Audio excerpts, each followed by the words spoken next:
Irène II, dite l'Athénienne, a eu ce sobriquet par rapport à ses origines grecques. Elle est née vers 752 approximativement à Athènes et elle meurt en 802-803 à Lesbos, donc c'est-à-dire dans l'Empire byzantin. On ne sait pas grand-chose de sa jeunesse, on ne sait pas grand-chose de son enfance. On va dire que la part des ouvrages, au moment où elle se marie à l'empereur Léon IV et à qui elle donna un fils qui est Constantin VI, dit l'aveugle. On verra plus tard pourquoi il aura eu ce petit sobriquet, ô combien pas très sympathique. En 780, son mari décède et elle obtient avec son fils le droit d'être couronnée impératrice en même temps que lui. Le truc, c'est que son fils étant trop jeune pour régner, c'est elle qui va assurer la régence jusqu'à sa majorité. Son règne à ce moment-là, donc ça veut dire son règne en tant que régente, va se caractériser par ses prises de position au niveau de la restauration du culte des images. Il faut savoir que cette époque-là est marquée par une division idéologique religieuse au sein, oui, de l'église orthodoxe, mais aussi de l'Empire byzantin, qui est, vous avez d'un côté les iconoclastes qui, eux, ne veulent plus du culte des images, qui l'ont aboli, et les iconodoules qui, eux, par contre, sont favorables à ce culte-là. Donc Irène se positionne au niveau du deuxième camp plutôt que du premier. Au même moment de son couronnement, au moment de sa régence, on va tenter déjà de comploter contre elle, on va tenter de s'en débarrasser parce qu'on ne veut pas de cette reine, on ne veut pas de cette impératrice iconodoule, on veut un souverain iconoclaste. Donc les iconoclastes vont fomenter quelques complots ô combien bien élaborés pour essayer de se débarrasser d'elle et mettre à sa place, et de son fils, par conséquent, le demi-frère de son mari, Nicéphore. Sauf que malheureusement, ça n'a pas abouti, et du coup, Irène règne, on va dire, en tant que régente toujours à ce moment-là. Ses positions en faveur du culte des images va se traduire par un fait marquant qui est son souhait, le sien et celui du patriarche de l'époque, qui est Arasios, qui est de réunir un concile œcuménique à Constantinople. Sauf que manque de peau, ça ne peut pas se faire. Pourquoi? Ça ne peut pas se faire parce que la population et l'armée sont favorablement iconoclastes et se soulèvent contre eux. Nous sommes en 786. Dans ce cas-là, l'impératrice se dit « Ok, on ne peut pas le faire là, on va le faire ailleurs ». L'année suivante, ce fameux concile va se tenir à Nicée. Donc c'est le fameux concile de Nicée que l'on connaît, qui est un fait marquant, on va dire, dans justement la restauration du culte des images dans l'Empire byzantin. Le but de ce concile, qui devait normalement se tenir à Constantinople, mais qui s'est tenu finalement à Nicée l'année suivante, c'était de condamner les théories iconoclastes et de rétablir le culte des images. Le culte des images, c'est en fait les représentations du Christ. C'est tout simple. C'est les uns ne veulent pas que le Christ soit représenté, les autres y sont favorables. Et c'est une question idéologique, ce qu'il faut et ce qu'il ne faut pas représenter le Christ. Cette question, je fais un petit aparté, n'est pas quelque chose de nouveau dans les religions. On retrouve ce souhait de ne pas représenter les grandes figures religieuses, par exemple dans l'islam. Le prophète, normalement, n'est pas censé être représenté. C'est interdit. Là, les iconoclastes, justement, voulaient interdire les représentations. L'interdiction de représenter les images religieuses a été interdite, voire supprimée, abolie en 730. Donc ça veut dire qu'entre 730 et 786, en 787, si on se base sur le concile de Nicée, il y a plus d'une trentaine d'années. Donc ça veut dire concrètement que ça fait 30 ans qu'on se déchire à savoir s'il faut continuer à représenter le culte des images ou pas. Donc, pour faire les choses très simples, parce que la crise iconoclaste c'est beaucoup plus compliqué que ce que ça en paraît. Même pour moi, c'est extrêmement compliqué. Le concile de Nicée, pour revenir à ça, c'est on veut rétablir le culte des images parce que c'est le souhait à la fois du patriarche de Constantinople et de la souveraine, et on veut condamner les théories iconoclastes qu'on va qualifier d'hérésie. Irène parvient à ses fins à ce moment-là, et le culte des images est rétabli, malgré les soulèvements. À la majorité de son fils, c'est là que les choses ont commencé à être un peu délicates pour la souveraine. Son fils réclame le trône, normal. Normalement, elle est obligée d'abdiquer. Ça veut dire que concrètement, quand tu fais une régence, ton fils est majeur, tu es censé lui laisser la place. Tu n'es pas censé continuer à exercer alors que non. Sauf, elle le refuse catégoriquement de laisser la place à son fils parce que bien sûr, elle s'est aperçue qu'elle allait obtenir ce qu'elle voulait et surtout arriver à faire des choses utiles, si on peut dire ça comme ça. Le truc, c'est que la population ne l'a pas entendu de cette oreille, notamment les thèmes sont des catégories de population de l'Empire byzantin pour faire les choses très simples. Ça, je vous conseille d'aller voir parce que c'est aussi très très compliqué à expliquer. Les thèmes de Constantinople se sont soulevés et ils ont dit ta mère, on n'en veut plus, on veut que tu arrives au pouvoir. Donc, qu'est-ce qu'on va faire? On va te proclamer empereur, nous, le peuple, comme ça, tu ne peux pas être contesté. Donc, ça va obliger ta mère à s'en aller du pouvoir et à te laisser la place. La pauvre Irène n'a eu d'autre choix que de se plier à ça et du coup, elle part en exil et pendant 2 ans, nous sommes en 790. Pendant 2 ans, de 790 jusqu'à 792, silence radio. En 792, elle est rappelée par la cour qui lui demande de reprendre son rôle de souveraine. D'accord, elle accepte, mais elle n'a pas enlevé son idée de régner seule et sans partage. Donc, qu'est-ce qu'elle fait? Elle commence à comploter contre son charmant bambin et ses partisans. Elle va notamment s'appuyer et mettre en avant une supposée bigamie de son fils. On ne sait pas s'il a 2 épouses, pas 2 époux. Le résultat est que son fils est arrêté, donc il est capturé. Il est mis de côté, mais fait très célèbre du règne d'Irène, c'est que, en plus, pour punir son charmant bambin, s'être montré très ingrat, elle a décidé tout simplement de crever les yeux de son fils. Peut-on lui décerner le de la mère de l'année? Je vous pose la question. C'est un des faits, on va dire, les plus connus, en fait, du règne d'Irène, c'est d'avoir rendu son fils Constantin VI complètement aveugle. Sympa la maman, hein, sympa. Ayant écarté son charmant fils, qu'est-ce qui s'est passé? Elle a obtenu non seulement le droit de régner toute seule, mais aussi le titre de Basileus. Basileus est normalement un titre qu'on accorde à l'empereur, donc à un homme. Là, c'est une femme, donc ça a quand même un caractère assez inédit, du moins pour l'époque. Son règne est quand même relativement court, puisque elle va régner de 797 à 802. Malheureusement, son règne n'est pas très glorieux en soi, puisqu'il va avoir un certain nombre de couacs. L'un des points noirs, ce sera peut-être plus sa politique extérieure, à savoir le tribut qu'elle doit payer un chef qui s'appelle Haroun al-Rachid en 798, et également le fait que les Slaves pouvaient passer dans l'Empire byzantin. Ça, c'est quelque chose qui lui a été relativement reproché. La seule chose qu'on ne peut pas lui reprocher, et ça, peu de souverains peut-être y ont pensé avant elle, c'est d'entretenir des relations avec l'Occident. Il faut savoir que ces relations avec l'Occident, notamment avec Charlemagne, qui sont contemporains directs, se sont révélés plutôt agréables, plutôt bonnes. Donc qu'est-ce qu'on s'est dit? Peut-être si on mariait ces deux-là ensemble. 1, ce sont 2 souverains chrétiens. 2, ils font partie d'un empire romain. Et de 3, ça réunirait les 2 hémisphères en un seul bloc. Donc il y a eu des échanges, il y a eu des tractations. Alors certains historiens disent qu'il y a même eu une espèce de fiançailles entre Charlemagne et Irène. Les 2 étaient logiquement célibataires, donc ça posait vraiment de soucis. Mais au final, ça a avorté. Pourquoi? Parce que Irène décède en 802. Ça n'a jamais pu se faire. C'était un projet qui est resté, on va dire, lettre morte, puisque certes, le but était de réunir les 2 hémisphères, était de réunir les 2 blocs chrétiens ensemble, sauf que malheureusement, ça n'a pas pu se faire parce qu'elle décède en 802. Son règne, en fait, se finit un peu de façon un peu brutale, puisque elle s'est révélée moins bonne souveraine que la cour l'espérait, certainement, par rapport à un certain nombre de couacs. Donc, ce qui s'est passé, comme on fait très souvent dans l'Empire, c'est qu'on va conspirer contre elle, et on va la pousser à l'exil en 802. Donc, la reine s'exile, enfin la souveraine s'exile à Lesbos, où elle meurt quelques temps après. Alors c'est soit 802, 803, ça va dépendre des ouvrages. Donc elle meurt, on va dire, quelques jours plus tard, alors que c'est la cour elle-même qui l'a suppliée de revenir parce que son fils était moins bon que probablement qu'il en avait l'air. Avant d'être reine de France, puis reine d'Angleterre bien plus tard, Aliénor d'Aquitaine est avant tout duchesse de cette région. Toutefois, la vie de la duchesse est parsemée de quelques zones d'ombre, car faute de sources, on ne sait pas grand-chose, notamment sur certains pans de sa vie. Ces sources sont principalement des chroniques, et ces dernières soulignent, on va dire, quelques contradictions. Déjà, dès les premières années, ces contradictions vont se situer notamment au niveau du lieu de naissance de cette dernière, mais aussi de la date de naissance. Concernant la date de naissance, on va trouver tantôt 1120, tantôt 1122, tantôt 1124. Mais les historiens, de façon générale, vont retenir, dans la grande majorité, l'année 1122. En revanche, le mystère reste quand même entier sur le lieu de naissance de la duchesse. Mais les historiens retiennent plusieurs lieux potentiels où cette dernière aurait pu voir le jour. On va retenir notamment le château de Belin à Bordeaux, Poitiers ou encore, dans certains cas, Niel sur l'Otis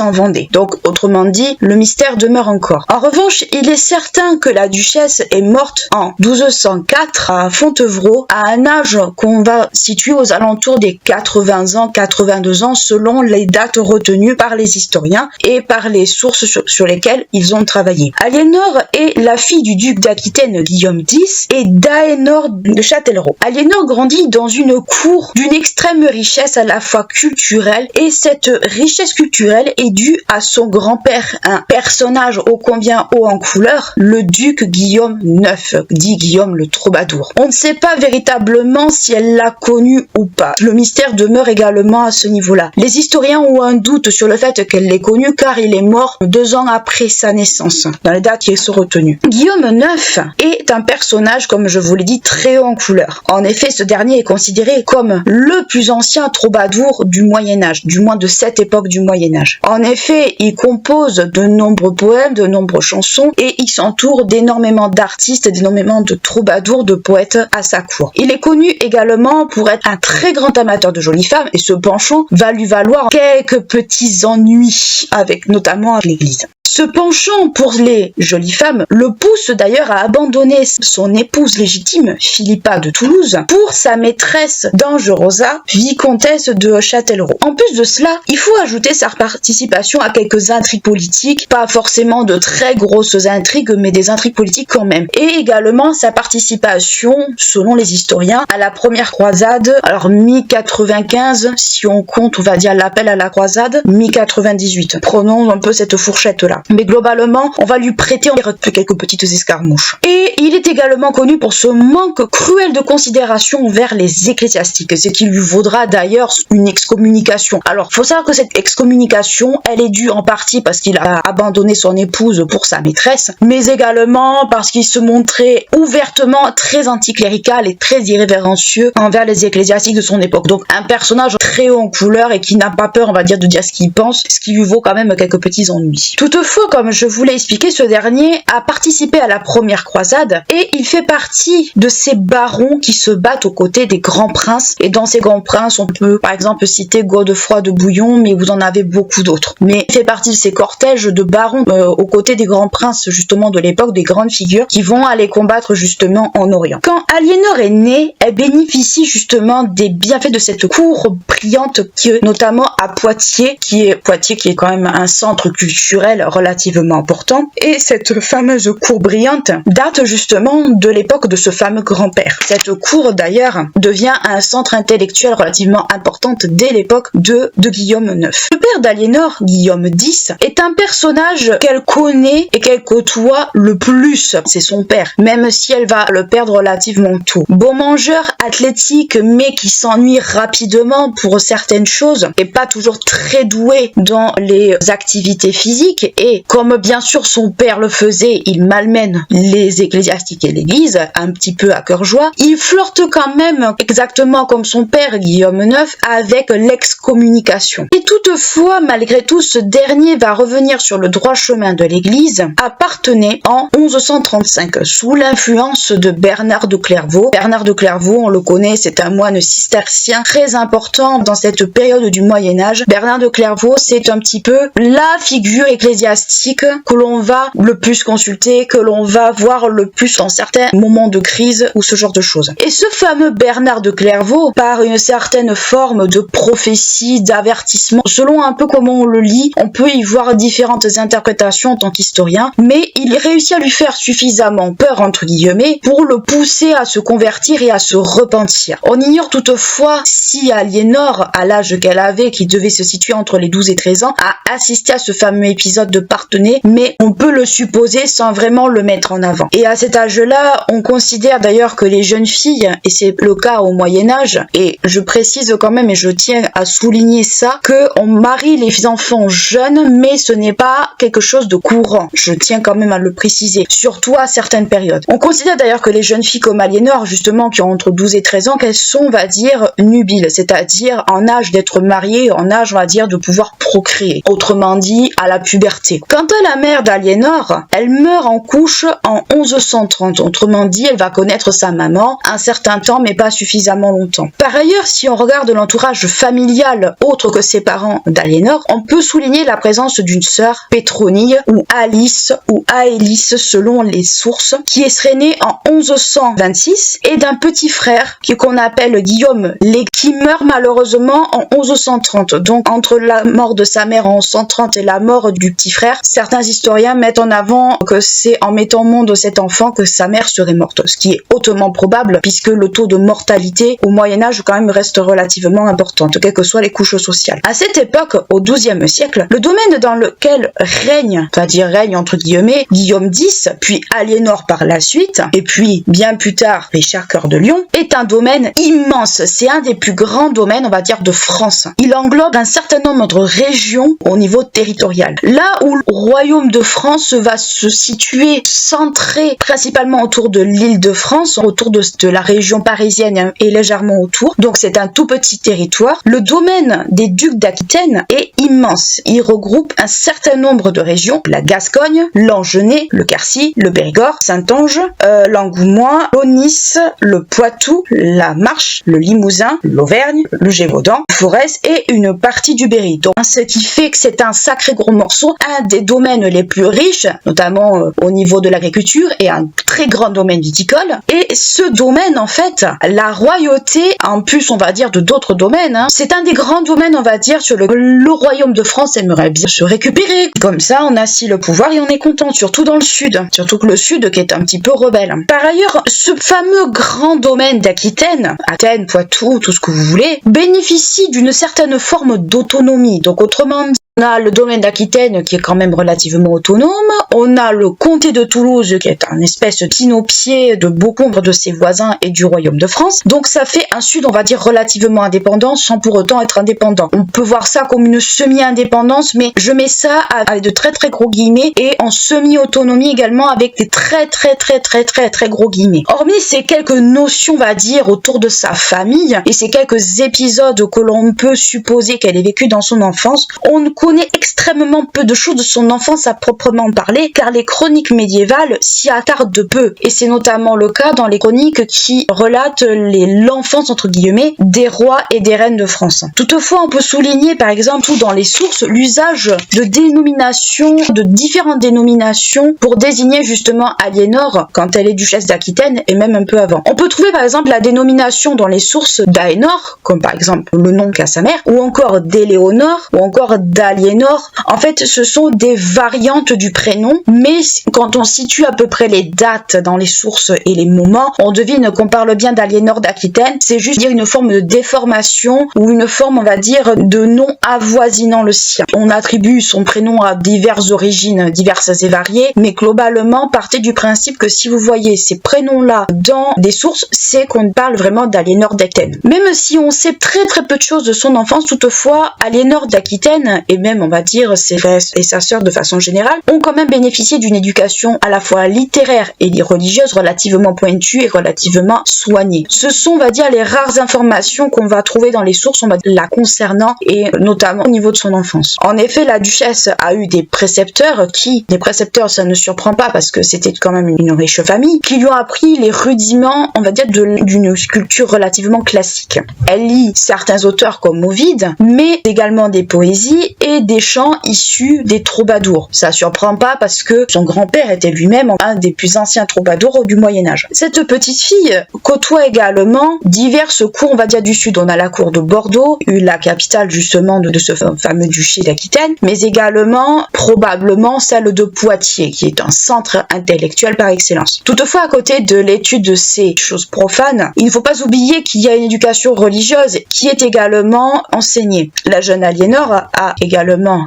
étudié la Bible et les œuvres des pères de l'Église. Elle a également appris le latin et la langue d'Oïl, selon certains historiens, et probablement l'occitan du Moyen-Âge, entendons bien, et probablement aussi diverses langues vernaculaires qui étaient à l'époque bien plus répandues dans ces régions-là que le latin lui-même. Le latin était une langue plutôt écrite plus que parlée. Toutefois, la vie de la jeune fille bascule en 1137. En effet, suite à la conversion et au repenti de son père, Guillaume X entreprend un pèlerinage à Saint-Jacques-de-Compostelle. Malheureusement, sur le chemin et à quelques lieues du tombeau de l'apôtre, ce dernier commence à se sentir relativement très mal et il faut dire qu'au moment de partir, il avait quand même une santé relativement fragile. Il avait combattu notamment en Normandie où, quand il est revenu, il avait quand même pas mal de séquelles de la dysenterie. C'est une maladie quand même relativement commune à cette époque-là et donc il était extrêmement fragilisé d'un point de vue immunitaire. Peut-être justement avec cet état de santé finit par mourir dans un état d'extrême faiblesse et d'extrême fatigue. Vous vous doutez bien qu'on ne va pas rapatrier le corps du duc justement en Aquitaine. Ce dernier sera inhumé sur place, non loin on va dire du tombeau du saint, soit dans la cathédrale, soit non loin de la cathédrale de Saint-Jacques-de-Compostelle.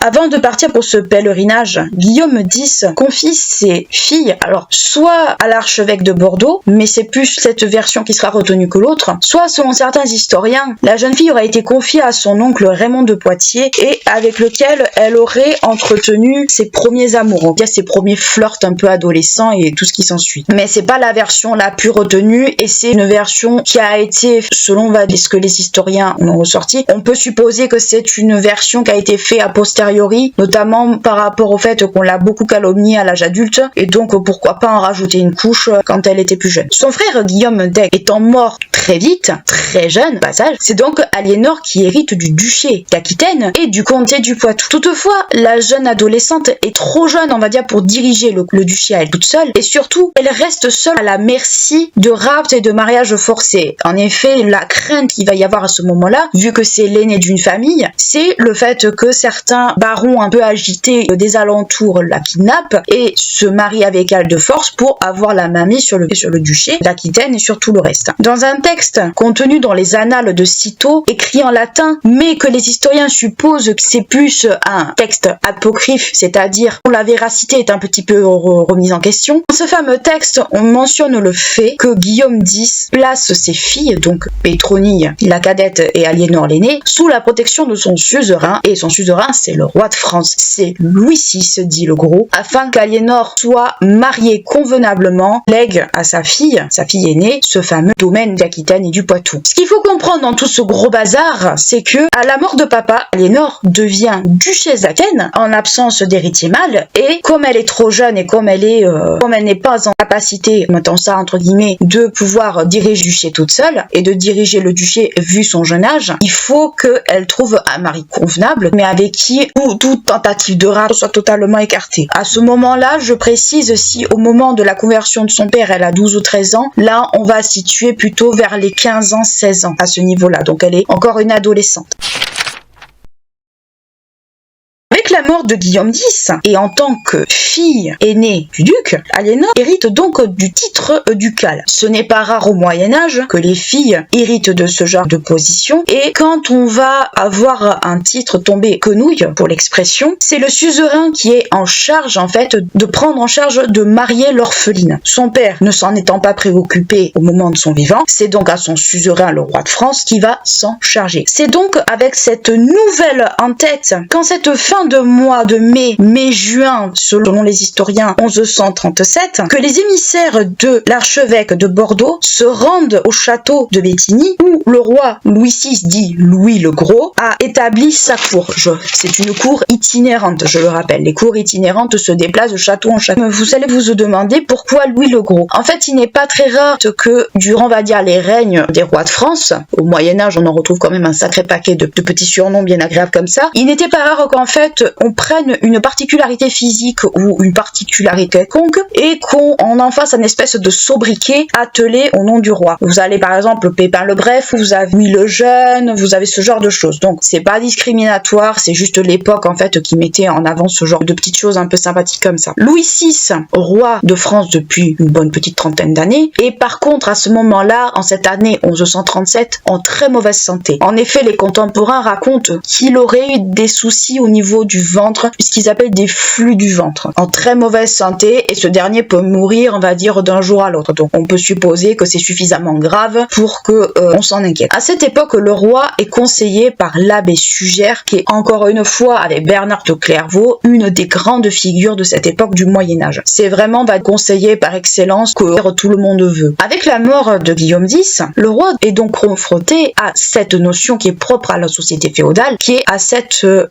statut de tuteur. Il doit exercer une forme de tutelle sur la jeune duchesse afin de la marier. Toutefois, avant ces événements tragiques, notamment par rapport à Guillaume X, des négociations discrètes, secrètes, on peut appeler ça comme on veut, se préparent pour unir justement le prince Louis VII, donc le fils de Louis VI, ça va de soi, la jeune Aliénor. La mort du père de cette dernière ne va faire qu'accélérer les choses, puisque étant donné que son père ne s'est pas préoccupé plus que ça de lui trouver un mari convenable, ça va être les ecclésiastiques qui vont, on va dire, un petit peu s'en charger. Alors on peut supposer que son père devait être au courant, mais bon, il s'est sûrement dit, on va attendre un petit peu, parce que certainement qu'il n'était pas très chaud de rallier son grand domaine d'Aquitaine à la couronne de France. On peut supposer que Guillaume X, n'étant pas pressé de marier sa fille au fils du roi de France, notamment pour des questions peut-être d'indépendance, pour des questions peut-être d'autonomie, pour tout un tas de choses. On peut se laisser aller à la supposition de ce pourquoi, on va dire, son père ne s'en est pas préoccupé plus que ça. Le projet de mariage est surtout une idée de Suger. Suger, grande de tête pensante, et pourtant, malgré ses origines modestes, s'est dit pourquoi pas marier les deux ensemble. Mais en cette année 1137, la mort de Louis VI, comme je vous l'ai dit, peut être imminente à tout moment, et donc il faut mettre un coup d'accélérateur à cette idée d'union, notamment entre le fils du roi et la jeune duchesse. Selon les contemporains, Louis VII, à la base, n'était pas destiné à régner. C'était le second fils de Louis VI, donc pas destiné à régner, bien entendu, parce que c'était l'aîné. Son frère aîné, Philippe, meurt tragiquement dans un banal accident de cheval où ce dernier se fracasse le crâne et il meurt. Et c'est donc son frère qui est propulsé justement à cette place de fils héritier, de futur roi, alors que ce dernier n'était pas du tout ça. On le décrit à ce moment-là comme un jeune homme de 16 ans, relativement très bien éduqué au niveau religieux. Il a fait ses premières classes à l'école capitulaire de Notre-Dame de Paris. Il se révèle être un élève brillant, un élève très appliqué. Il n'était pas destiné à régner. Et il va faire beaucoup d'erreurs, justement par rapport au fait qu'il n'a pas eu une préparation suffisamment poussée. Malheureusement, avec cet événement, cet accident par rapport à son frère, il se retrouve sur le devant de la scène et il est couronné du vivant de son père en 1131. Pourquoi on va le couronner? Parce que tout simplement, si le roi meurt, il y a un roi qui est prêt à régner. Mais il va de soi que ça restera Louis VI qui va régner jusqu'à sa mort. En 1131, on lui fout la paix, il est couronné, il sait qu'il va devoir à un moment donné monter sur le trône, mais pour l'instant il s'en occupe pas trop. Donc il repart à ses études ecclésiastiques et bon, la vie continue. Mais cette fameuse année 1137, il va devoir quitter ses études de façon définitive pour pouvoir assurer justement cette fonction de roi. Mais concrètement, voilà, on va dire le genre de mari qu'on va donner à Aliénor. C'est un jeune homme qu'on décrit relativement beau dans les canons de beauté de l'époque, mais pas forcément peut-être aussi éveillé sur certaines choses que pourrait l'être un jeune homme qui n'a pas eu une éducation centrée sur la religion. Avec son mariage avec Aliénor est plus une union politique qu'une union, on va dire, sentimentale. Dans le cortège accompagnant le jeune prince Louis, on compte plus de 500 chevaliers et autant de grands barons au sens très large du terme, comprenant grands barons, seigneurs, vassaux et compagnie, etc. Ce cortège part de Paris selon la date qu'on va choisir entre le 15 ou le 18 juin 1137 pour le sud de la France où il est censé épouser Aliénor. Avant son départ vers le pays aquitain, le roi mourant Louis VI donne quelques recommandations à son fils et à son escorte, notamment une interdiction formelle de toute mauvaise action dans ces contrées, et quand je dis mauvaise action, comprenez pillage, vol, et on s'en prend aux paysans. Il confie également à Louis et à l'abbé Suger qui est du voyage, selon on va dire les recherches, il lui confie également des richesses assez conséquentes et beaucoup de sommes d'argent, notamment s'il faut payer pour avoir un peu de tranquillité sur le chemin du voyage. Il ne faut pas oublier que c'est Geoffroy de Loroux, archevêque de Bordeaux et protecteur d'Aliénor, et dans ce contexte, et l'abbé Suger, bien sûr, sont à l'origine de mariages arrangés entre le prince et la jeune duchesse. Ces derniers, d'ailleurs, avant toute célébration, doivent en profiter pour peaufiner certains détails, notamment au niveau du mariage et de la cérémonie. Autrement dit, on se rencontre pour fignoler certaines choses avant que les deux se marient. Selon la tradition capétienne d'alliance avec l'église, on octroie au clergé aquitain certains privilèges et libertés pour, on va dire, histoire de pas se les mettre à dos. Le mariage entre Louis VII et Aliénor d'Aquitaine a lieu le 25 juillet 1137 à la cathédrale Saint-André devant les grands du royaume, aussi les grands de la région. Les grands, ce sont les barons, les seigneurs et les vassaux. On va laisser avant cela suffisamment de temps à ces derniers pour pouvoir arriver. On donne une date et chaque arrive plus ou moins rapidement selon où on se situe. À cette époque, le mariage n'est pas considéré comme un sacrement. Il va être considéré par un sacrement qu'à partir de l'A32, où la bénédiction nuptiale va rentrer dans les sacrements et va constituer à être une obligation. Concernant le déroulement de la cérémonie à proprement parler, il n'y a pas de texte de l'époque. Il n'y a pas de texte à proprement parler que Philippe Delorme avait cité, un texte provenant du 15e siècle. J'ai fait le choix de ne pas reprendre les éléments cités. Pourquoi? Parce qu'on peut se douter penser qu'entre le 12e et le 15e siècle, il y a dû y avoir certains changements, certaines choses ont pu se faire, d'autres ont peut-être été enlevées. Donc j'ai préféré par prudence de ne pas l'inclure, même si ça peut donner une idée de la chose. Toutefois, on peut quand même s'imaginer un peu la procession nuptiale, ou du moins certains éléments de ce jour-là. Et notamment, il faut savoir que cet été 1137, un été où il faisait très chaud, où la chaleur était écrasante et où il y avait des cas de sécheresse dans certains lieux. Et malgré ça, on peut souligner par exemple des décorations, des étoiles colorées, des guirlandes, le sol jonché de fleurs, ce genre de choses. Donc on va dire un mariage relativement bohème, si on se fie un peu à ce qu'on connaît maintenant, est très coloré. Et on peut se représenter ces rues grouillantes de Bordeaux avec toutes les personnes qui acclament la duchesse. De façon générale, on ne sait pas trop à quoi ressemblait justement Aliénor à ce moment-là, et même un peu tout au long de sa vie, on ne sait pas trop à quoi elle ressemblait. On a quelques représentations par-ci par-là, mais c'est des représentations qui sont pas fidèles comme on peut l'entendre. Et Lombaut de Fontevraud ne donne pas vraiment une idée fidèle comme on pourrait le penser de la reine, dans le sens où ce caveau a été fait avec les critères de beauté de l'époque, stylistique de l'époque. Donc on ne sait pas trop à quoi ressemblait Aliénor à proprement parler durant sa vie. Tout ce qu'on peut dire, c'est que peut-être c'était une jeune fille qui avait les cheveux blonds longs parce que c'était les critères de beauté de l'époque, et probablement les yeux clairs si on se réfère un peu à ce que Chrétien de Troyes a pu en décrire, ou du moins s'en inspirer, notamment pour la reine Guenièvre. On sait pas trop à quoi elle pouvait ressembler, honnêtement on ne sait pas. On peut se faire une idée avec les représentations a posteriori, mais il faut partir du principe que ce ne sont pas vraiment des représentations de ce qui aurait pu être. Toutefois, malgré cela, on peut s'imaginer avec les codes que nous connaissons comment la duchesse devait être peut-être habillée le jour de son mariage. Elle devait sûrement porter une robe rouge, bien entendu rouge parce que signe de la royauté, et coiffée, on va dire, d'une couronne. Mais au XIIe siècle, le costume féminin est composé d'une chaise, donc une longue tunique de lin à manches longues, et d'une robe longue qu'on appelle le bliot. À part ça, on ne sait peut-être pas vraiment comment les choses pouvaient être à ce moment-là. On ne peut que le supposer. Et pendant justement les mauvaises saisons, on avait tendance à mettre comme des espèces d'étoiles en fait sur les épaules, mais sinon rien de concernant. Après la coiffure, on peut supposer qu'elle avait les cheveux longs et surtout elle portait des nattes. Les nattes étaient quand même très à la mode. Les films médiévaux n'ont rien inventé à ce niveau-là, et certainement avec soit un pan de manteau, soit une étoffe en fait dessus. Donc en fait une espèce de voile. Donc en fait on peut se l'imaginer un peu comme ça.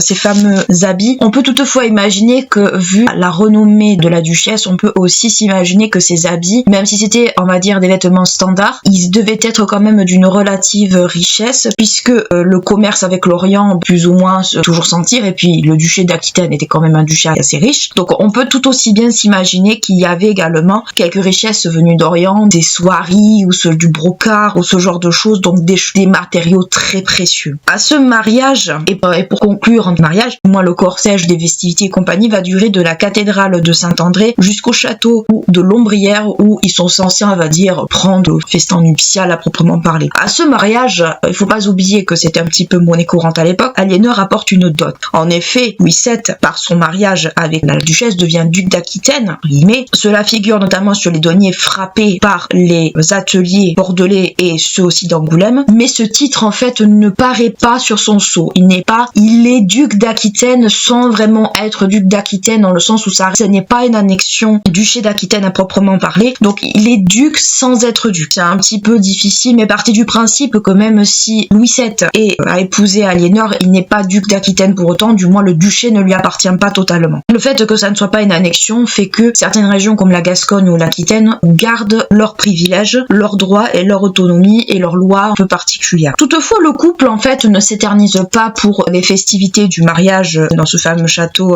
de Lombrières. Ils prennent carrément de suite la route. Ils ne souhaitent pas du tout s'éterniser, car étant donné que Louis VI est mourant, son fils souhaite être à Paris le plus rapidement possible. À quelques jours de la fin du mois de juillet, donc les derniers jours de juillet, le cortège prend la route pour Paris. Ils partaient soit le jour même, soit ils attendaient quelques jours, ça va dépendre des historiens, mais globalement partaient du principe que le couple en fait ne reste pas. Mais vu les chaleurs écrasantes qui fait justement ce fameux été, ils font plusieurs haltes dans certains châteaux, et notamment ce sera le cas par exemple chez le seigneur de Taillebourg, qui est Geoffroy de Rancon, qui les accueille chez lui et on suppose que c'est justement dans ce fameux château où le couple aurait eu leur première nuit ensemble. On le suppose. Alors, est-ce qu'il y a eu consommation du mariage? On n'en sait rien. On n'a aucune source là-dessus. On peut laisser ça au fantasme, si on peut dire ça ainsi. Début août 1137, le couple atteint Poitiers, où le 8 août, une nouvelle cérémonie à la cathédrale de Saint-Pierre, durant laquelle Louis VII, et je dis Louis VII par commodité, investi du titre de duc d'Aquitaine à proprement parler. Mais il est duc sans être duc, comme on a pu le voir. Ce même soir de cette investiture, au cours des festivités qui ont été organisées justement pour l'occasion, il va y avoir une petite ombre au tableau. En effet, un chevalier qui arrive à toute hâte, et c'est, on va dire, les historiens qui le rapportent par le biais certainement des sources, se présente devant eux en provenance de Paris. Alors, soit de Paris, soit de Béthigny. J'ai vu les deux. On annonce au couple royal comme quoi Louis VI est décédé et que du coup, son fils devient monarque, parler du royaume de France. Que le couple ne s'attarde pas et ils prennent la route pour Paris et ils finissent par arriver à Paris. Alors, Paris, à cette époque-là, ce n'est pas le Paris, vous vous doutez bien, de maintenant. Aliénor, qui est habituée à un certain standing à Bordeaux ou à Poitiers ou ailleurs, est confrontée à une extrême grosse déception en arrivant à Paris. Mais alors, une très très grosse déception. Même si la ville est devenue un centre intellectuel,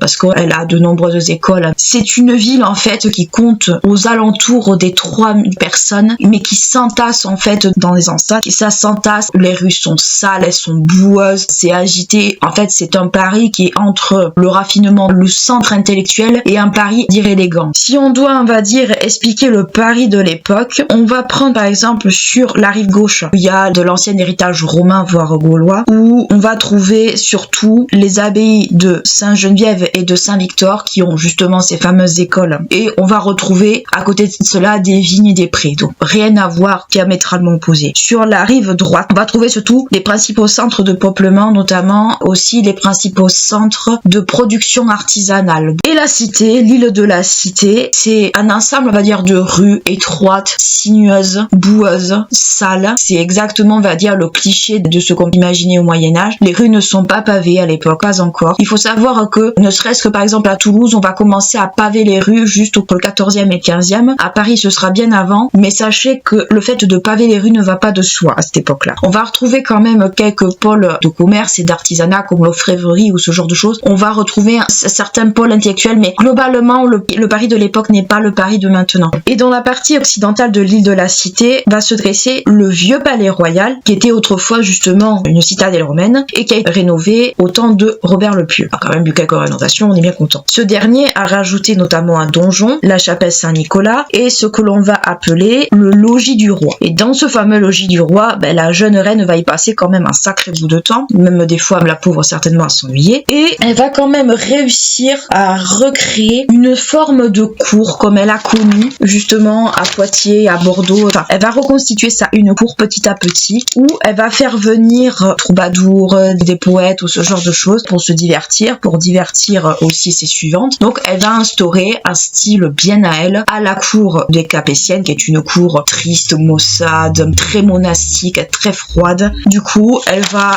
mettre un grand coup de pied dans la fourmilière. Vous imaginez bien, une jeune fille de 15-16 ans qui met un coup de pied dans la fourmilière, ça ne plaît pas à tout le monde. Et justement, c'est ce genre, on va dire, de tempérament un petit peu excentrique qui va faire que ça va contribuer au début de sa légende noire. Et dans les bouleversements qu'elle va amener, il va y avoir les vêtements, le divertissement, tout un tas de choses. Dans les vêtements, par exemple, on peut mettre en avant le fait que les vêtements, avec les bouleversements qu'amène Aliénor, le vêtement féminin va petit à petit souligner la silhouette féminine, au sens où on va voir poindre sur les robes des décolletés qui laissent apparaître les épaules et la naissance, on va dire, de la poitrine. On peut supposer que ça peut être des décolletés soit ronds, soit carrés, mais vraiment des décolletés où voilà, on laisse apparaître un petit peu les formes, on va recentrer les vêtements, on va mettre des ceintures un peu pour souligner la taille, on va utiliser des boutons un peu précieux. En fait, ça va être à la fois beaucoup dans le détail et dans les matières utilisées. Elle va faire venir aussi à sa cour des jongleurs venant du Midi, des troubadours. Elle va introduire en fait cette culture un peu du Sud qui, pour égayer justement cette cour et donner un côté un peu plus frais, un côté un peu plus jovial à cette fameuse cour capétienne qui est démoralisante au possible, si on en croit bien évidemment les historiens. Et par contre, on peut se demander le couple en lui-même, Aliénor et Louis, qui soient roi et reine, mais globalement niveau personnalité, ça donne tous les historiens qui vont tous arriver un peu à la même conclusion, c'est le couple extrêmement mal assorti. Elle elle est joviale, elle a un caractère indépendant, c'est un esprit libre. Lui est extrêmement dévot, presque peut-être maladroit, donc c'est un couple qui est extrêmement mal assorti, qui parvient quand même à s'entendre. Et justement, fameux couple que tout oppose, on s'est demandé justement par rapport aux satisfactions intimes de la reine, si justement le à satisfaire son épouse, alors pas dire qu'il ne donnait pas la tâche, il aimait beaucoup Aliénor, mais c'était pas un amour très, on pourra qualifier de mature, très adulte, c'était un amour plutôt enfantin, plutôt puéril. Beaucoup utilisent ce terme de puéril pour qualifier l'amour que porte Louis pour Aliénor, et le problème étant que on se demande vraiment si d'un point de vue intime, si ça fonctionnait bien. Donc il y a vraiment, on va dire, tout un questionnement là-dessus, et notamment on prête à Aliénor, alors ça c'est a posteriori, il faut bien le comprendre, comme quoi elle aurait dit qu'elle avait pu s'épouser un moine qu'un roi. Donc même si ça a été dit a posteriori, et même s'il faut que ça a été attribué, alors que s'il faut ce n'est pas vrai, on peut être même à se demander si vraiment Louis VII, malgré sa dévotion pour sa femme, malgré qu'il l'aimait tout ça, arrivait quand même à faire en sorte que son épouse soit épanouie pleinement à ce niveau-là. Mais ça c'est autre chose. Par rapport à la personnalité toujours de Louis VII, d'un point de vue du roi en lui-même, c'était un roi qui était très difficile à cerner parce que les décisions qu'il prend sont à la fois impulsives que teintées de dévotion, teintées de remords, de culpabilité. On sent qu'il n'a pas été formé de base pour être souverain, et peut-être qu'il y a eu des lacunes à ce point de vue-là. Après, il était bien entouré, il y avait l'abbé Suger justement qui temporisait autant que possible certaines ardeurs de ce monarque extrêmement dévot, extrêmement maladroit dans ses décisions, mais on voit que c'est pas un roi qui est extrêmement sûr de lui. Le temps qu'a duré le mariage entre Aliénor et Louis VII, Aliénor était du genre d'épouse à rester dans son coin, à attendre que les choses passent. Ce n'était pas du tout le genre de reine inactive, bien au contraire. Elle s'implique énormément dans les décisions de son mari, elle le soutient en tant qu'elle peut, et elle fait partie de ces reines qui gouvernent aux côtés de leur époux un peu en duo, si on peut dire ça ainsi. Et cela va se voir notamment durant la première année qui va suivre justement le mariage, où le roi va être amené à intervenir dans le Poitou, et qui va intervenir même par rapport à la famille de sa femme. En effet, en 1138, Louis VII prend la route pour Poitiers afin de mettre fin à une révolte de bourgeois qui s'était déjà constituée en commune. Comme quoi, la notion de commune n'est pas propre au 19e siècle. Avec une poignée de chevaliers, il parvient à résoudre cette rébellion, cette crise, sans verser la moindre goutte de sang. En revanche, ce dernier exige 100 jeunes filles et garçons, 100 jeunes gens, filles et garçons, comme otages. Le but était de les disperser dans toute la France et de les garder un certain temps comme otages. Toutefois, son conseiller principal, l'abbé Suger, le dissuade de faire une telle chose. Ce qui prouve encore une fois ce caractère un peu ambigu, qui était un caractère à la fois dévot, mais aussi qui pouvait se montrer relativement violent par certains aspects. Dans les épisodes où l'on soupçonne qu'Aliénor a eu une influence quelconque, on peut citer notamment par rapport à sa famille, notamment avec l'épisode de sa petite sœur Pétronie. En effet, soit sénéchal, soit comte, selon on va dire ce qu'on trouve, le comte Raoul de Vermandois, un homme âgé et borgne de surcroît, veut répudier son épouse légitime, Éléonore de Blois, la nièce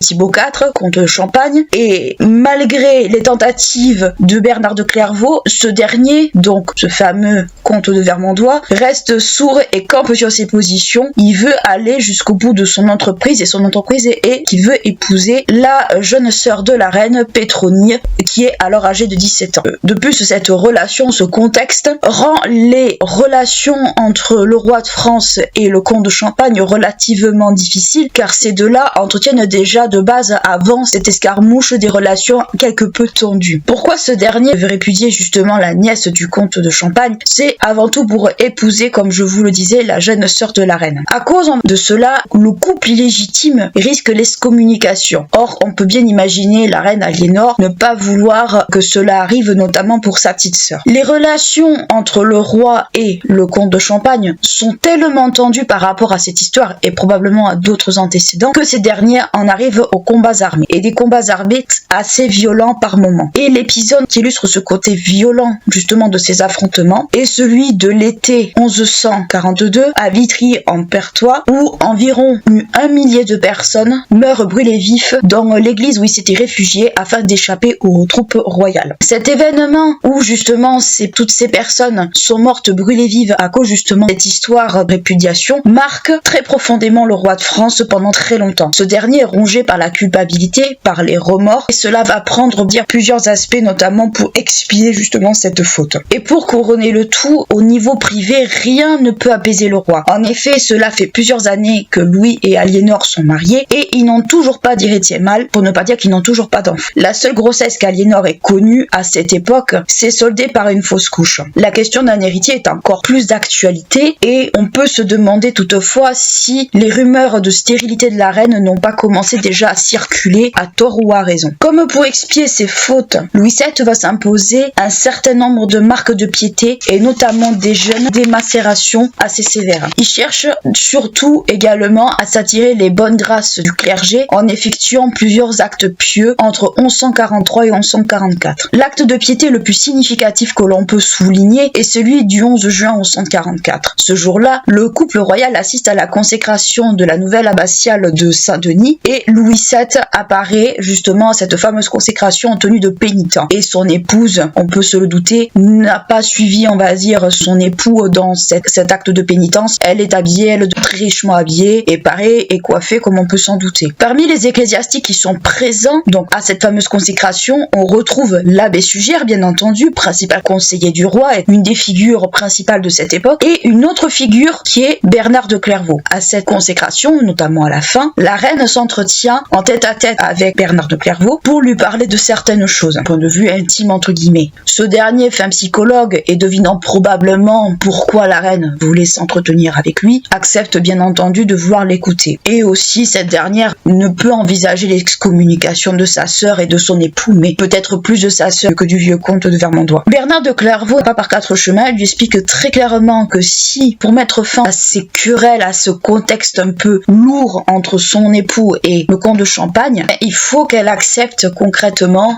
l'excommunication des deux épouses illégitimes, à savoir sa sœur Pétronie et Raoul de Vermandois, qu'elle doit l'accepter, qu'elle ne doit pas encourager Louis VII dans cette entreprise que apaiser les choses. Si elle accepte cet état de fait, Bernard de Clairvaux lui prédit qu'en quoi Dieu leur accordera l'enfant tant désiré, car cette dernière lui confie que le problème du couple c'est qu'il n'arrive pas à avoir d'enfant, et c'est ce qu'elle voudrait. Alors Bernard de Clairvaux a vraiment, et enfin psychologue, beaucoup d'historiens sont d'accord là-dessus, a un petit peu attissé la corde sensible d'Aliénor, elle tentant d'en faire autant. On va dire qu'il y a eu un jeu de on veut bien vous accorder ça si on vous accorde ça. Il y a peut-être eu un jeu d'influence entre les deux, allez donc savoir. Ravi de cette annonce, bien entendu, parce que quand vous désirez un enfant et qu'on vous dit que cela va pouvoir se faire, la reine va faire part à son époux de cette prédiction. Et que pour cela que se produise, il faut que cette dernière épaule son époux dans une construction de paix dans le royaume, et donc valide l'excommunication de sa sœur. Ce qu'elle fera certainement bon gré et mal gré. Et en 1145, on va dire que la prophétie, je mets le mot prophétie entre guillemets, se réalise, et la reine met au monde un premier enfant, une fille, la petite Marie. Ce n'est pas un héritier mâle, mais ça prouve que la reine n'est déjà pas stérile. À côté de ce contexte français assez turbulent dans certains sens, en décembre 1144, un événement dramatique pour la chrétienté va se produire. En effet, les Turcs seldjoukides, qui sont du côté oriental de la Méditerranée, dirigés par Genzi, reprennent le comté d'Édesse aux chrétiens. En effet, Édesse faisait partie des 4 États latins d'Orient créés au moment de la première croisade. Un appel à la croisade est donc lancé par Eugène III en 1145 à tous les princes et les grands barons de la chrétienté occidentale. Alors, ça ressemble beaucoup à la première croisade, mais globalement ce sera toujours un peu le même genre de procédé. Le jour de Noël de cette même année, à Bourges, Louis VII fait clairement part de son intention de participer à la croisade et de conduire cette expédition en Terre Sainte. Culpabilité et certainement les remords ne sont peut-être pas innocents à cette décision, et donc il en fait part à tous et il espère le soutien de tout le monde. La reine Aliénor de son côté parvient à convaincre ses vassaux de son duché d'Aquitaine de s'engager dans cette croisade auprès de son mari, et aussi par fidélité pour elle. Le soutien de son épouse dans son projet de croisade se révèle très précieux pour Louis VII, comme on peut s'en douter, notamment par tous les vassaux, les barons que cette dernière va pouvoir ramener dans son armée. Par ailleurs, la reine Aliénor décide d'accompagner son époux en Orient. Cela arrange énormément Louis VII, comme on peut s'en douter, car il n'était pas tranquille de laisser sa femme toute seule pendant aussi longtemps, et probablement aussi à la merci peut-être de certains qui ont de mauvaises intentions. La reine étant du voyage, beaucoup d'époux épouses de nobles et de vassaux vont l'imiter et vont emporter avec elles toutes leurs affaires, c'est-à-dire leurs meubles, leur personnel, et quand je dis personnel, c'est chambrières, tout ce que vous voulez, leur garde-robe. En fait, on décrit une seconde croisade avec une présence beaucoup plus féminine que masculine. Mais il faut pas oublier que si vous avez des combattants armés, vous avez également dans les croisades des pèlerins. Et malheureusement, les pèlerins, c'est souvent les premières victimes dans les croisades, au sens où ce ne sont pas des personnes armées. Parmi les autres souverains qui vont accompagner Louis VII dans cet appel à la croisade, on peut citer Conrad III. Après plusieurs péripéties sur la route, l'armée française finit par arriver à Byzance. Alors, il faut savoir une chose, c'est que l'armée des croisés n'a pas pris une seule et même route. L'armée s'est divisée, certains sont partis par la mer, d'autres partis par la terre. Donc on peut imaginer le problème que cela a pu amener au niveau logistique. Quand l'armée française arrive à Byzance, donc armée française comprenait le couple royal et tout le reste, quand ils arrivent à Byzance, déjà, sur place, les Occidentaux sont accueillis en grande pompe, mais avec une certaine dose de méfiance, dans le sens où certains vont les qualifier de celtes barbares. Et cette arrivée des croisés ne sera pas forcément très bien perçue à Constantinople, il faut savoir ça. Ils sont accueillis en très grande pompe par le basileus Manuel Comnène. Aliénor va s'émerveiller de cette culture orientale, de la soierie, des parfums, des épices, de l'architecture, de tout, on va dire, ce qui peut constituer cette culture orientale à tous les niveaux, et Constantinople elle-même. Louis VII va être assez agacé par les manières des Byzantins, leur cérémonial, leur nom pompeux. En fait, il va trouver, les chroniqueurs vont le rapporter, il va trouver tout ça très exagéré,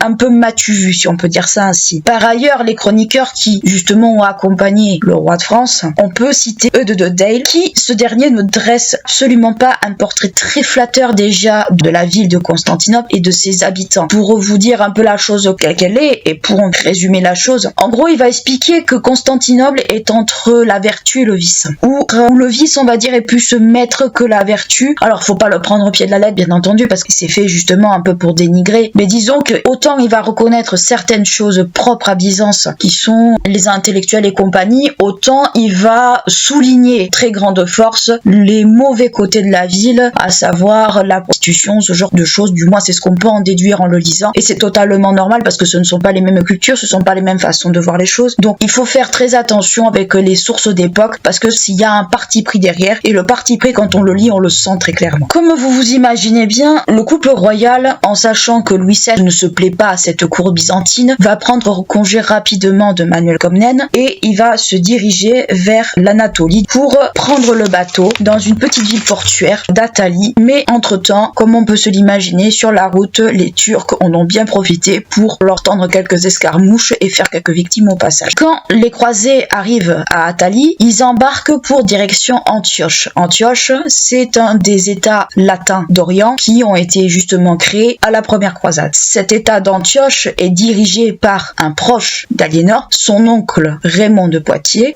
beaucoup plus jeune qu'elle et surtout frère de son défunt père. Et quand ils arrivent sur place, Aliénor retrouve un petit contexte un peu chaleureux qu'elle a connu de son Aquitaine natale et tout ça. Donc elle se plaît à Antioche, il faut le dire, elle s'y plaît. Elle est ravie d'être là-bas. Quand ils sont accueillis par justement l'oncle de son épouse, Louis VII fait part à ce dernier d'un projet complètement abracadabrantesque qu'il a eu, à savoir, il veut non pas aller récupérer le comté d'Édesse comme cela devait se faire, comme cela était le plan initial, non, il veut lancer une expédition vers Jérusalem, pour récupérer Jérusalem. Or, Raymond de Poitiers lui fait comprendre que c'est hors de question, qu'il ne l'accompagnerait pas parce que c'est une expédition inutile et périlleuse, et comble de l'ironie, sa femme va se ranger du côté de son oncle. Alors, c'est un peu là que la légende noire va commencer un peu à se faire, à savoir que sa femme a pris le parti de son oncle parce qu'elle aurait une liaison avec. On lui a déjà attribué des liaisons, ça fait partie des rumeurs, sa légende noire qui sont les plus connues. Ce vexant, on peut imaginer tout aussi bien à Louis VII totalement vexé, ce dernier décide de partir sans prendre congé de l'oncle de sa femme, et cette dernière refusant de le suivre, il la contraint tout simplement à le suivre et sans broncher. Toutefois, l'expédition en elle-même est un véritable échec, mais un échec cuisant, notamment là, au moment où ils ont tenté la prise de Damas, en 1148, ça a été un échec cuisant. Pourquoi, vous allez me dire, il a voulu aller à Jérusalem, il voulait se prier dans le Saint-Sépulcre. Voilà pourquoi il voulait aller à Jérusalem. Ça a été au final une catastrophe. En 1149, sur le chemin du retour vers l'Europe et donc vers la France, le couple royal embarque dans 2 bateaux séparés, c'est-à-dire chaque chacun de son côté. On peut voir dans cette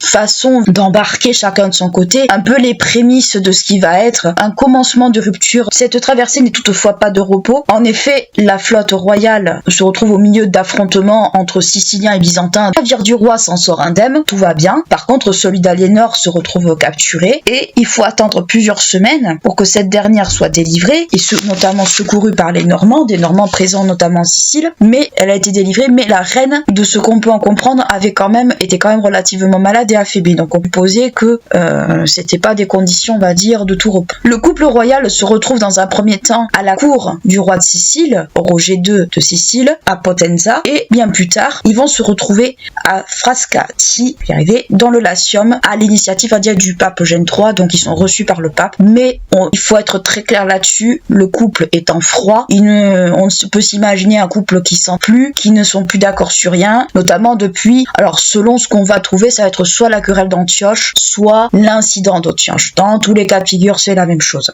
Donc ils sont en froid et le pape Eugène III est déjà au courant un peu de cette situation puisque l'abbé Sugère l'en a informé. Pour réconcilier les deux époux, le pape procède à des entretiens de chacun des époux pour les entendre, un petit peu comme ferait un psy, et on peut supposer que la notion de séparation a été évoquée notamment par le fait qu'ils étaient parents au 4e et 5e degré. Or, le pape ne veut rien entendre. Pour lui, ça n'a pas lieu d'être et il les a menacés d'anathème si jamais il entendait à nouveau cet argument se présenter. Vous allez me dire, mais s'ils sont parents, pourquoi on les a laissés se marier? En fait, Aliénor et Louis VII sont parents au 4e et 5e degré. Or, l'église de base n'autorisait pas les mariages à moins du 7e degré de parenté. Toutefois, comme on peut voir, il y a quand même quelques exceptions à la règle et ce taux de parenté va être plus ou moins ajusté au Moyen-Âge. Pour réconcilier les deux époux, le pape fait célébrer une nouvelle cérémonie on peut s'imaginer pour les unir, et selon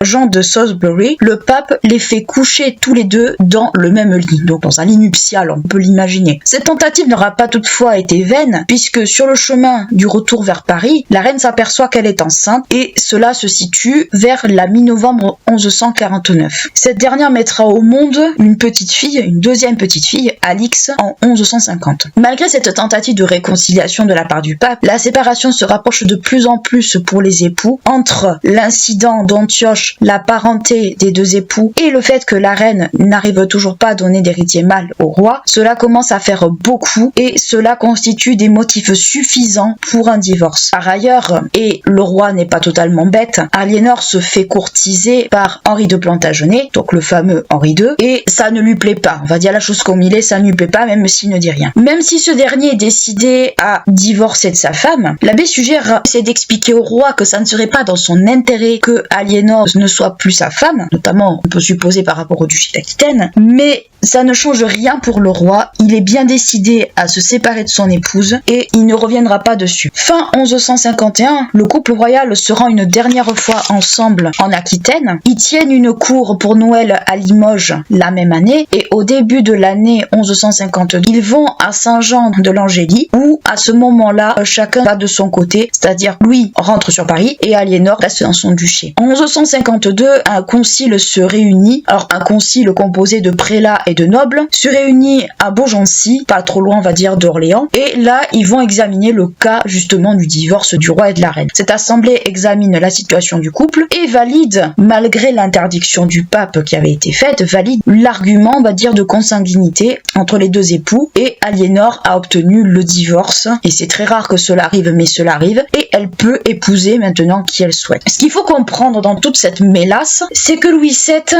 certes il aimait sa femme, dire d'une certaine manière, mais malheureusement, entre le fait que ce n'est pas un roi exceptionnel, le fait qu'il y a eu cet incident en Antioche, le désastre de la seconde croisade, le fait que le couple ne s'entendait plus les dernières années, c'est toute une accumulation qui fait que le divorce n'était pas loin. Et puis, il faut dire la chose comme elle était, c'était un couple extrêmement mal assorti, c'était un couple qui n'était pas, on a adéquation l'un avec l'autre. L'un avait une éducation monastique au sens pur, l'autre avait une certaine légèreté, une certaine liberté d'esprit, avait une certaine culture que lui n'avait pas. Et ensuite, c'est le fait que déjà la reine n'arrive pas à donner d'héritier mâle, c'est déjà un mauvais point pour elle, malheureusement, à cette époque et jusqu'à une période très récente. Le fait que les reines ne pouvaient pas donner d'héritier mâle, c'était déjà problématique, parce que princesse déjà, pouvoir les marier, il faut trouver des bons partis. Et ensuite, et la loi salique aussi, il faut pas oublier ça, la loi salique refuse catégoriquement qu'une femme soit reine, en fait. Il y avait aussi cette pression derrière.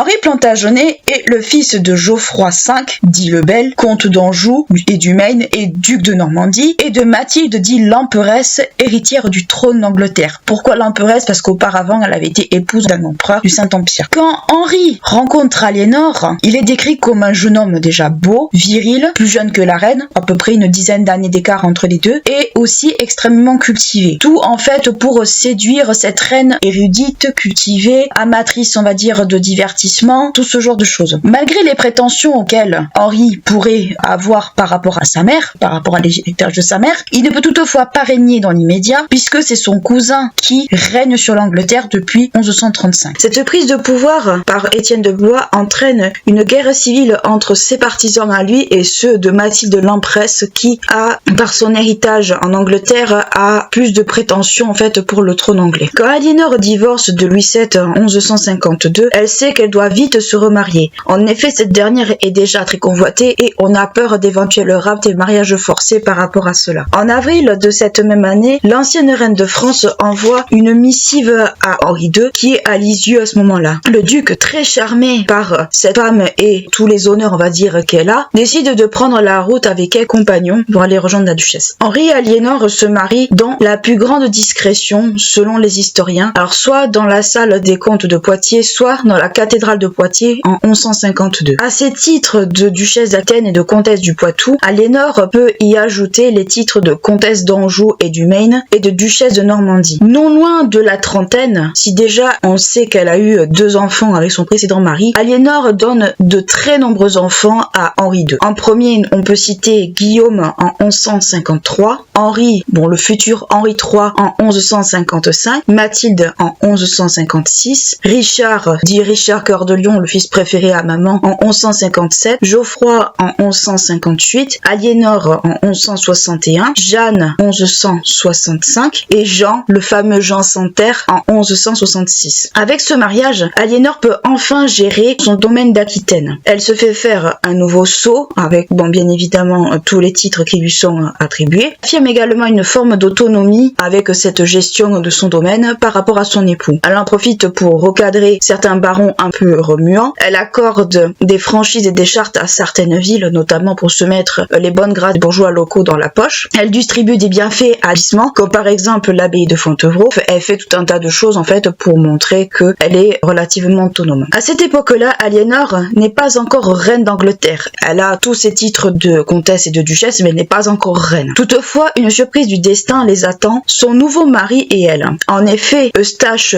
de Boulogne, donc qui était le fils d'Étienne de Blois, meurt en 1153. Cette situation peut être présentée comme un avantage pour le couple et notamment pour Henri II, car en effet, lors d'une assemblée qui a lieu le 6 novembre 1153, les nobles anglais et normands se réunissent à Winchester.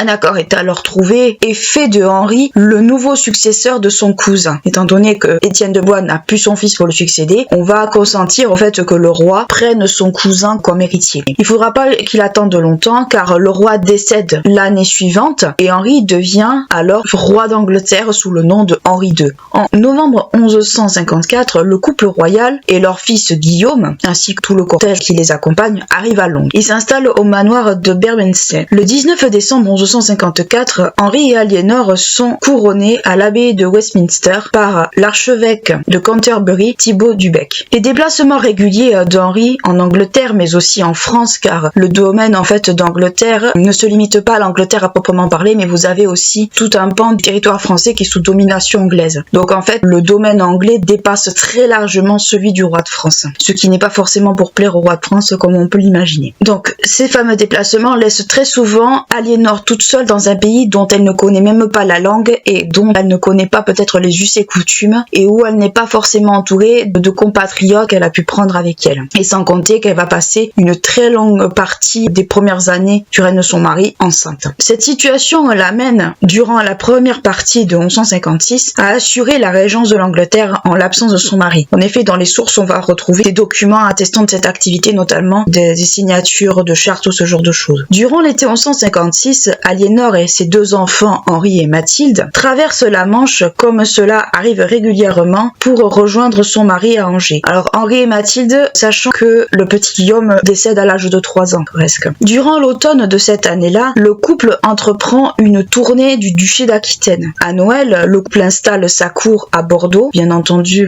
pour fêter les fêtes, et c'est à partir de ce moment-là qu'on sent qu'Aliénor perd la main sur ce fameux duché au profit de son mari qui prend le contrôle, et la crainte de cette dernière, c'est que son duché bien-aimé soit absorbé dans cet empire plantagenet. Ce que l'on peut constater toutefois, c'est que Henri II a de très très grandes ambitions, et en 1158 cela va le confirmer, car les rois d'Angleterre et de France se rencontrent afin de sceller un accord concernant le Vexin français qui se plutôt le nord-est. Et pour sceller ce pacte, des fiançailles sont décidées entre le prince Henri, donc le futur Henri III, et la princesse Marguerite, la fille de Louis VII. Ce mariage a lieu 2 ans plus tard, alors que les jeunes fiancés n'étaient encore que des enfants. Henri II et Aliénor voient déjà leur fils monter sur le trône de France, donc autrement dit sous domination anglaise, mais cette rêverie va prendre fin car Louis VII va avoir de sa 3e épouse un fils en 1165, le fameux Philippe. Avec l'âge, Aliénor exerce de moins en moins le pouvoir. Cela commence dès la période 1163-1164. Après plusieurs années de régence sur l'absence de son mari qui se déplace énormément et de multiples interventions, le fait est que son mari est renforcé de façon administrativement et juridiquement parlant. Certains domaines font qu'elle a de moins en moins à intervenir, et c'est notamment le cas dans l'Anjou et le Maine. En 1168, Aliénor de retour dans le Poitou afin de régler certains problèmes de rébellion. En effet, son époux a conscience quand même que même si il veut avoir la même mise sur ce fameux duché d'Aquitaine, il n'y en est pas moins qu'il reste un étranger et que sa femme a bien plus d'influence dans ces régions pour pouvoir régler ce genre de problème, et surtout ils reconnaissent peut-être beaucoup plus l'autorité de la duchesse que la sienne. Qui fait que la reine va bénéficier pendant un petit temps, le temps on va dire de régler ces problèmes-là et autres,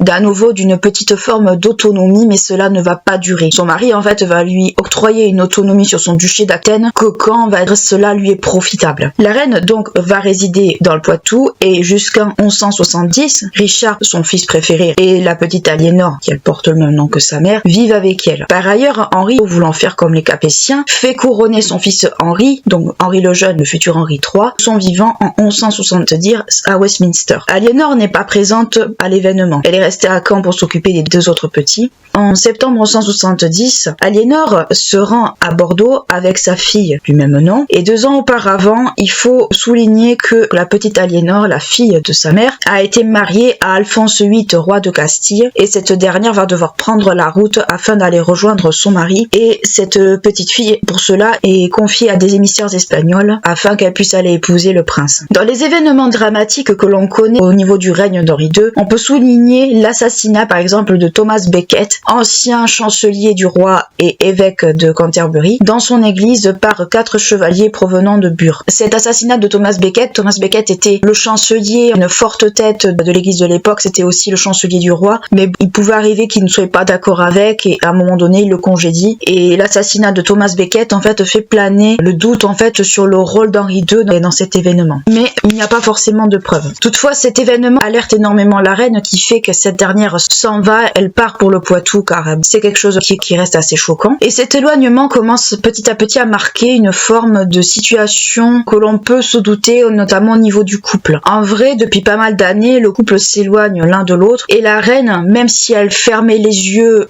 sur ces choses-là, supporte de moins en moins la liaison très affichée de son mari avec Rosemonde de Clifford. Mais bon, selon les historiens, il est plus probable plutôt que, à côté de cette fameuse liaison, la reine ayant atteint la 50e Aquitaine bien tassée, du moins pas trop loin de la cinquantaine, souhaitait plutôt protéger son patrimoine familial afin qu'il ne soit pas annexé dans l'empire des Plantagenets. Et pour éviter que ce fameux duché d'Aquitaine soit annexé, Aliénor associe son fils préféré Richard à la gestion du domaine. En effet, la reine n'a pas attendu le partage de Montmirail pour préparer Richard à son futur rôle de duc d'Aquitaine. En effet, en 1169, une rencontre en présence de Louis VII, parce que bon, cela va le concerner aussi, est organisée par Henri II à Montmirail afin de diviser les territoires du roi d'Angleterre avec ses héritiers. Henri II recevra l'Anjou, le Maine et les territoires anglo-normands, sans compter la couronne d'Angleterre au décès de son père. Richard reçoit l'Aquitaine, ce qui l'arrange bien, et tout ce qui est terre de sa mère. Geoffroy va recevoir la Bretagne, et malheureusement, il n'y a pas véritablement de terre accordée à Jean à ce moment-là, d'où le fait qu'il va avoir ce fameux sobriquet de Jean sans terre. Les trois fils, par ailleurs, doivent rendre hommage à Louis VII, étant donné que c'est sur son territoire que cela se fait. L'injustice qui est faite à Jean, comme Jean sans terre, va être réglée l'année suivante, car son père va lui attribuer la Normandie, histoire que le petit ne soit pas trop agité. Malgré tout, ce partage reste à l'origine de plusieurs guerres, de plusieurs affrontements, escarmouches, on appelle ça comme on veut, entre le père et les fils. C'est notamment le cas pour Henri III, qui en a assez de ce père despotique,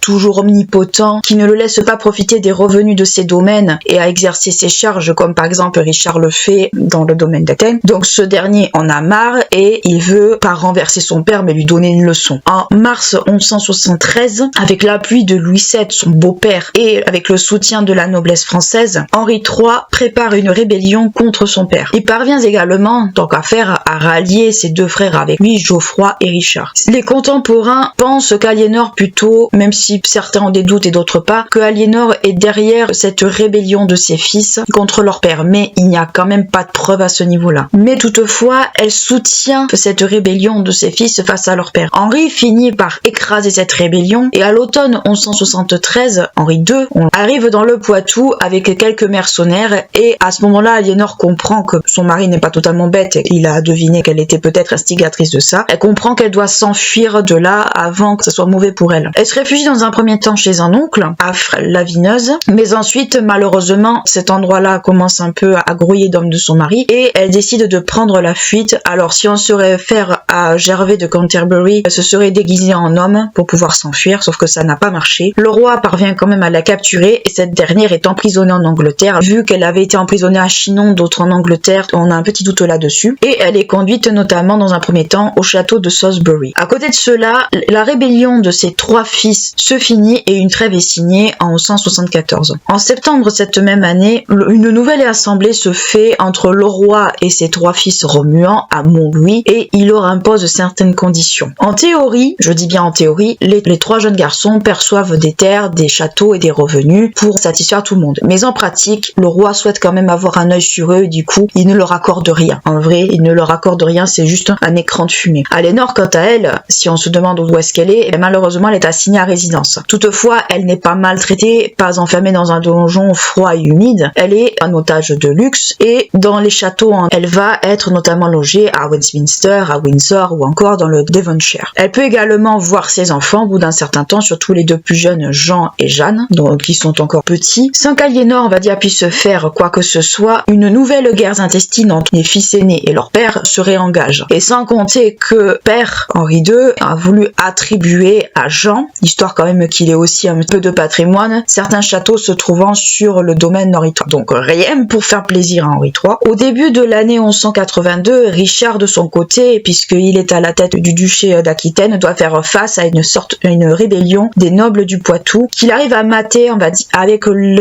avec le soutien de Geoffroy dans un premier temps, puis de Henri. Les guerres fratricides, alors c'est pas vraiment des guerres, c'est plutôt des escarmouches, des combats armés dans la période 1182-1188, entraînent, on va dire, plusieurs événements tragiques, notamment les décès de deux des fils d'Aliénor, Geoffroy en 1186 et Henri III en juin 1183. Donc deux des trois fils rebelles finissent par mourir à ce moment-là. Ces décès, comme je vous l'ai dit, sont dus à des guerres avec leur père qui, au final, n'aura d'autre choix que de faire ou de reconnaître plutôt comme roi Richard, qui va être Richard Cœur de Lion. Il va le faire certainement à contre-cœur. Richard, pour affronter son père, décide de s'allier à Philippe II contre ce dernier. Et c'est lors d'un affrontement entre Henri II et justement cette coalition entre Richard et Philippe II, que Henri II trouvera la mort suite à ses blessures à Chinon. Et le père et le fils vont se réconcilier à ce moment-là. Aliénor, quant à elle, qu'on peut se demander où est-ce qu'elle est passée, elle est toujours enfermée. Elle était pendant ce temps résidence surveillée, avec quand même quelques assoupissements au fil du temps, parce que elle ne pouvait rien faire, donc pour faire un emprisonnement sévère. Elle est toujours emprisonnée en Angleterre, mais avec une forme d'assoupissement au fil du temps. Henri II étant mort, c'est donc Richard bien évidemment qui doit régner, qui devient roi d'Angleterre, et le premier ordre qu'il va donner, c'est de la libération de sa mère. Cette dernière assiste au couronnement de son fils, 3 septembre 1189, et à Westminster, et où ce dernier devient Richard Ier, Richard Cœur de Lion, que l'on connaît au travers des films de Robin des Bois et tout ça. Dans les actions les plus connues de Richard, on peut citer sa participation à la troisième croisade afin de reprendre Jérusalem. Je pense que ça doit vous rappeler quelque chose, cette histoire de Jérusalem. En 1190, aux côtés du roi de France, mais aussi de l'empereur allemand.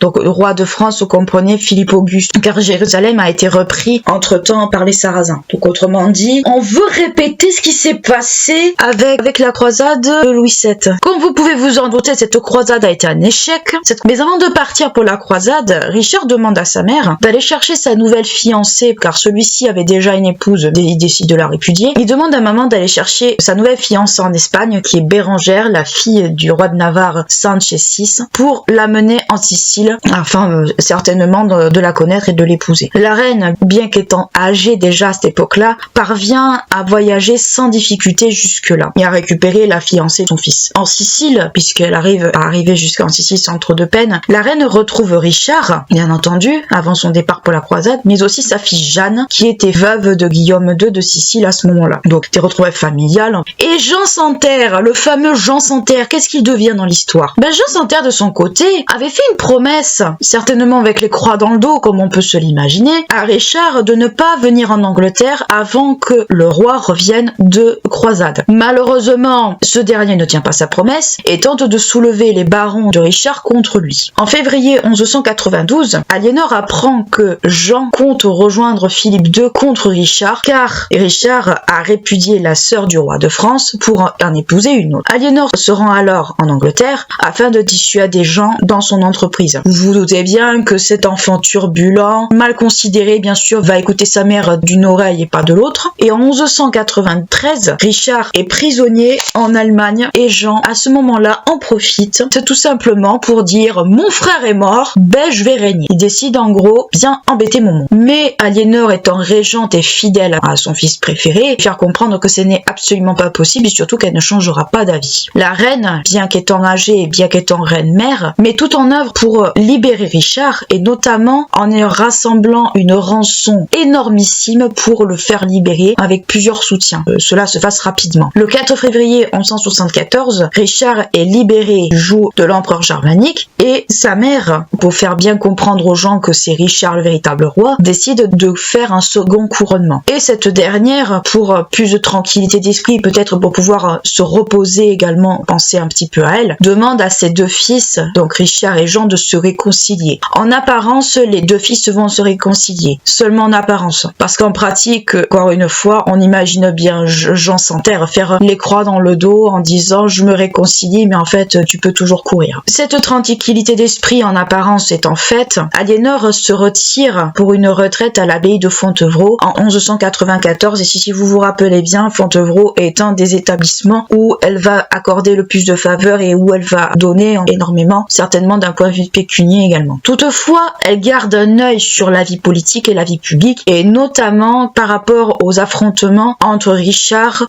Cœur de Lion et Philippe II, notamment pour cette histoire encore de répudiation. En mars 1199, Richard, dans cet affrontement, est blessé grièvement et il agonise lors du siège de Chalus, près de Limoges. Malgré son âge avancé et malgré son désir de se retirer du monde, Aliénor se rend malgré tout au chevet de son fils le 6 avril de cette année-là, et à la mort de son fils, sa dépouille sera transportée à l'abbaye de Fontevraud, et c'est le mausolée que l'on voit juste à côté du sien quand on va à l'abbaye. Donc c'est le fils et la mère reposent côte à côte à Fontevraud. Malgré son désir qu'on peut imaginer de se retirer de la scène politique et de se retirer de la vie, on va dire, publique de façon générale, elle va quand même rester dans les parages, notamment pour apporter son soutien à son dernier fils Jean. Le 27 mai 1199, Jean est couronné à Westminster comme tous les autres. Toutefois, Aliénor connaît le caractère peu fiable de son fils, il en a fait preuve à plus d'une reprise, et elle met tout en œuvre pour garantir la légitimité de Jean, notamment en usant de son influence pour allier les barons à la fois du domaine plantagenet et d'Aquitaine à la cause de son fils. Donc c'est pour dire que c'est une mère qui se dévoue beaucoup à ses enfants, qui malheureusement pour certains d'entre eux ne lui ont pas toujours bien rendu, et notamment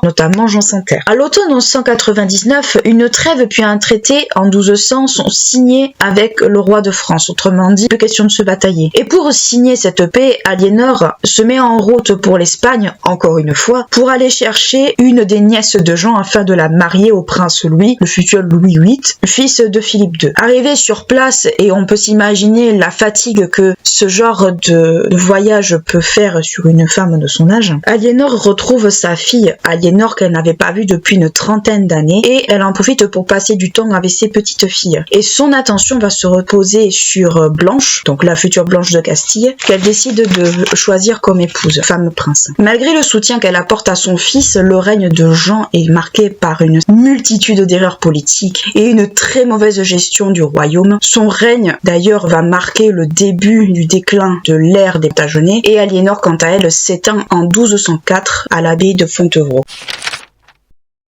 N'hésitez pas à liker, à clocher, à vous abonner, et d'ici là, je vous dis à très bientôt pour un nouveau podcast, et prenez soin de vous surtout.